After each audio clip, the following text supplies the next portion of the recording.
In March 2000, a 34-year-old accountant in San Jose named David borrowed $40,000 against his house. He put it all into internet stocks, not because he understood them, not because he had studied the companies. He did it because his neighbor had made $60,000 in 8 months. And David could not stand the thought of being the only one on the block who missed it. 3 months later, David had lost $31,000. His neighbor had lost $42,000. Neither of them had ever analyzed a balance sheet. They had responded to something older than markets, older than money, something that lives in every human brain, the fear of missing out. By the end of this film, you will understand why this force, not greed, not stupidity, is the actual engine of every financial bubble, and why even knowing that will not protect you from it. Economists used to call it irrational exuberance. Psychologists call it social comparison theory. Neuroscientists have a more precise name. They call it relative deprivation. Here's what it means in plain terms.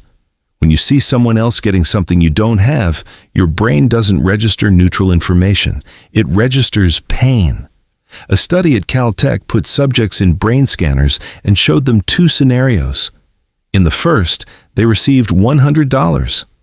In the second, they received $150, but learned that someone else received $300.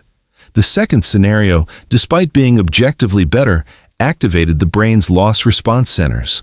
More money, more pain. This is not a character flaw. This is not weakness.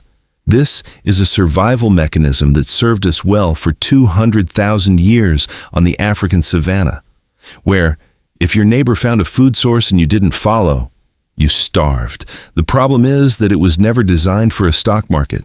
When markets are rising, this mechanism fires constantly. Every day, every hour, every story of someone else's gains is processed by your brain as a personal loss.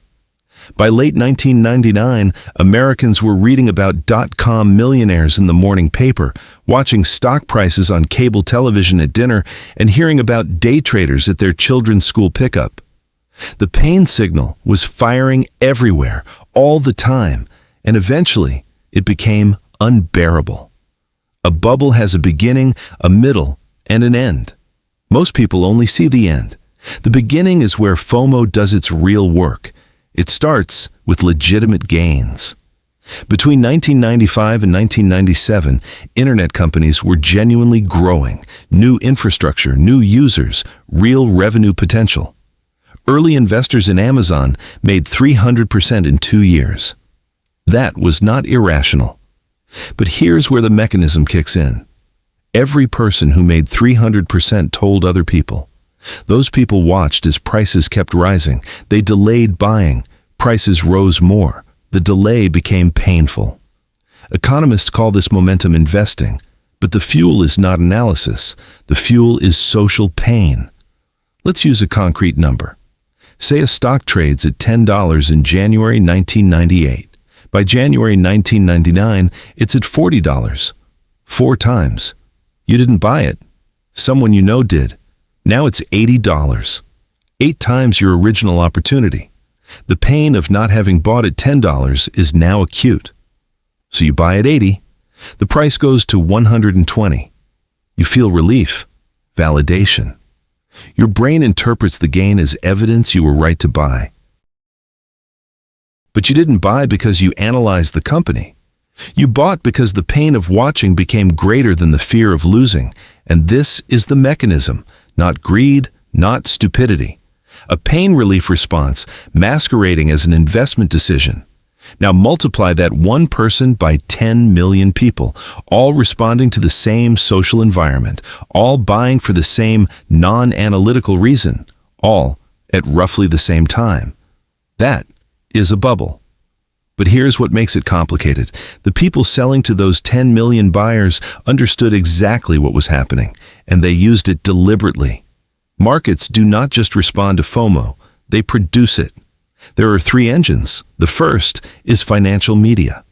By 1999, CNBC had 85 million households. Coverage of the stock market had gone from a weekly segment to a 24-hour live broadcast. And the stories the network chose to tell followed a pattern. Not, company posts modest, sustainable revenue. Not, fund manager builds careful portfolio. The stories that got airtime were, man quits job, makes $2 million. Housewife turns 5,000 into 100,000. Which stock will double next week? Each of these stories was a FOMO delivery mechanism. The second engine is your social environment. When your dentist, your barber, your mother-in-law, and your coworker are all talking about stocks, the social cost of non-participation becomes enormous. This is not just emotional.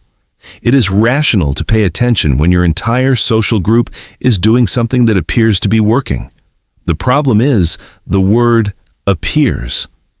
By the time a story reaches your dentist, the opportunity it describes is almost always gone. You are not at the beginning. You are at the end. But your brain has no way of knowing that. The third engine is the financial industry itself. IPO underwriters in 1999 deliberately set opening prices below what they expected the market to bear. This created artificial first-day pops, sometimes 100, 200, even 600%. Those first-day gains generated headlines. The headlines generated FOMO. The FOMO generated demand for the next IPO. The system was not a byproduct of FOMO. It was engineered to produce it. This is the part that should make us uncomfortable. The people building these systems were not monsters. Most of them believed in what they were doing. They were also responding to social pressure. Competing firms were making money. Their clients wanted in. The system rewarded participation and punished restraint. FOMO does not only affect retail investors. It infects institutions, fund managers, analysts. If you run a hedge fund and the S&P is up 20% and your fund is up 8%, your clients will leave. So you buy what everyone else is buying, not because you believe in it, because you cannot afford not to. The dot-com crash of 2000, the housing crash of 2008, the crypto crash of 2022. 3 different assets, 3 different decades. One identical psychological pattern. The fingerprint has 4 marks. The first mark, the story that changes everything. In every bubble, a story emerges that makes previous rules seem obsolete. In 1999, the internet changes everything. Old valuation models don't apply. In 2005, housing always goes up. This time is different. In 2020, decentralized finance will replace the entire banking system. The story is never completely false. The internet did change everything. Housing did go up for decades. Blockchain technology is genuinely significant. But the story gets attached to asset prices that assume the outcome is already guaranteed. And once you believe the old rules don't apply, you stop asking basic questions about value. The second mark, the amateur surge. In every bubble, there is a moment when non-specialists enter the market in large numbers. In 1999, online brokerage accounts grew from 3 million to 14 million in 18 months. In 2005, mortgage origination expanded to include borrowers who, under previous rules, would never have qualified. In 2020 and 2021, the Robinhood platform added 3 million new accounts in a single month. Each of these surges was driven by social contagion, by FOMO, and each of them added fuel that the underlying assets could not support. The third mark, mockery of caution. In every bubble, the people who raise concerns are dismissed or publicly ridiculed. In 1999, Warren Buffett was called out of touch for refusing to buy internet stocks. Magazines printed his photograph with the headline, "What's wrong with Warren?" In 2021, anyone who questioned crypto valuations was called a no-coiner, someone too fearful and old-fashioned to understand the future. The mockery is not incidental, it is functional. It is the social enforcement mechanism that keeps the FOMO engine running. If you are afraid of missing out, and also afraid of being publicly wrong. You will not speak up. The fourth mark, the exit problem. In every bubble, the same people who warned the price would rise forever are also the last to believe it has stopped. When prices begin to fall, the first response is to buy more. Because buying worked before, because selling feels like admitting you were wrong, because missing a rebound would be another form of FOMO. This is why crashes are fast. The same emotional pressure that drove prices up delays the rational response on the way down. And when enough people finally accept reality, they all accept it at the same time. David, the accountant from San Jose, eventually recovered. It took him 6 years to pay back the $40,000. He never traded stocks again. When a journalist interviewed him in 2006, he said something that has stayed with me. He said, "I knew it didn't make sense. I knew I didn't understand what I was buying, but I also knew that if it kept going up and I hadn't bought, I wouldn't be able to look my neighbor in the eye." That sentence contains everything. He knew, and he bought anyway. Not because he was stupid, not because he was reckless, because he was human, because the social pain of exclusion is one of the most powerful forces in human psychology. Markets are not machines. They are aggregations of human emotion, and FOMO is not an anomaly in markets. It is the water those markets swim in. Every bubble you will ever see in your lifetime will carry these exact fingerprints. The story that changes everything, the amateur surge, the mockery of caution, the exit problem, and in the middle of it, a version of David, knowing it doesn't make sense, buying anyway. The question financial history keeps asking is not, how do we build smarter markets?